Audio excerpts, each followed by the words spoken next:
I've always been curious why a ratchet wrench can continuously tighten screws, the screw, and it also makes a clicking sound.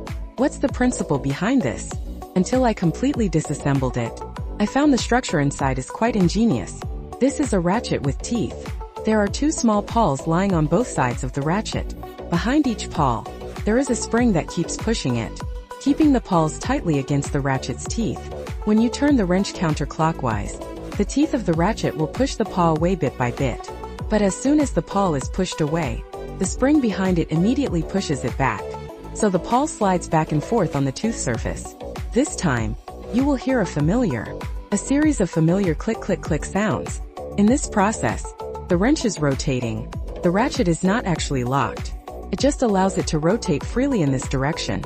But if you turn it clockwise, the pawl will directly engage with the ratchet teeth. It will stick to the gear like a scorpion. The ratchet can no longer rotate freely, but is firmly rotated together. So the force you apply to the wrench will be smoothly transmitted to the bolt. On the front of the wrench head, there is a small toggle switch. When you toggle this switch, the working positions of the two ratchets will be exchanged. The direction that could rotate freely is locked, while the locked direction can rotate freely. Under the quick wheel head, there is a square drive head. Various sizes of sleeves can be installed here to match bolts of different sizes. After the sleeve is installed, it won't fall off by itself, because inside, there is a spring steel ball positioning structure. When the sleeve is pressed onto the square head, the small steel balls inside will be squeezed in by the sleeve. Once the steel ball aligns with the groove inside the sleeve, the spring will push the steel ball out again. The steel ball is stuck in the groove. The sleeve is firmly fixed. In addition to this ordinary ratchet wrench, there is also this kind, which is specifically used to tighten bolts to a precise torque value. Torque ratchet wrench. It can ensure that the tightening force of each bolt is completely consistent. It can also prevent screwing too tight from causing thread slip, or too loose to cause loosening. How does it work?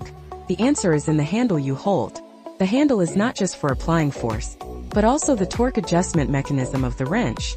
On the wrench body you can see a row of main scales, which represents the approximate torque range. And there is a finer scale on the handle. For fine adjustment, the two sets of scales together, the torque can be set very accurately, to prevent you from accidentally messing up the setting value. A spring locking ring is designed at the bottom of the handle. When the locking ring is in the locked state, the handle is fixed, and the torque value will not change randomly. Only by pulling the locking ring can the handle be rotated to reset. Now let's take this locking structure apart. You will find that it is actually very simple. On the circumference inside the handle, there are several small holes. Each hole has a ball bearing. On the wrench body, there is a ring of small grooves. These grooves correspond to different torque scales. When the locking ring is in the locking position, it will press the ball bearings into these grooves.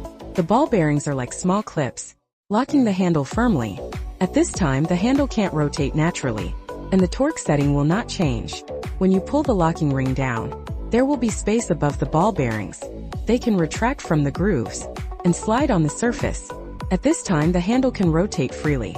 To reset the torque, the whole adjustment process is also very simple. First, pull the locking ring apart, then rotate the handle to set the torque. Turn clockwise, torque value increases. Counterclockwise rotation, and torque value decreases. After that, release the locking ring. The ball will be stuck in the groove again, and the handle is locked again. Look ahead is the head of the torque wrench, which is exactly the same as a regular gear wrench. This ratchet head allows the wrench to swing back and forth, but the bolt only rotates in one direction. So you don't need to take the wrench off. You don't need to take the wrench off and put it on again. The work efficiency will be much higher. However, the ratchet just makes the tool easier to use. But the torque trigger mechanism is actually hidden in the torque trigger mechanism inside.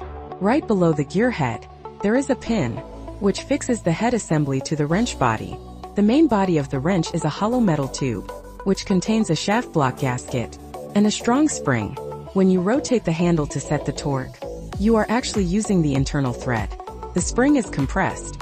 The tighter the spring is compressed, the greater the reaction force it generates, which means a greater torque is required to trigger. When working, the head of the wrench will pass through the book shaft, quickly transmits the force to the spring system. As long as the applied torque doesn't reach the set value, the spring can firmly hold up the mechanism. Once the torque reaches the preset value, the situation will suddenly change. This time, the applied force finally exceeds the spring's support. The book shaft block will slip and tilt instantly. The energy originally stored in the spring is suddenly released. Meanwhile, the end of the quick wheel head will suddenly hit the metal wall inside the wrench. Thus the clear and crisp click. Crisp click. This click is telling you the cattle bureau has arrived, and you can stop.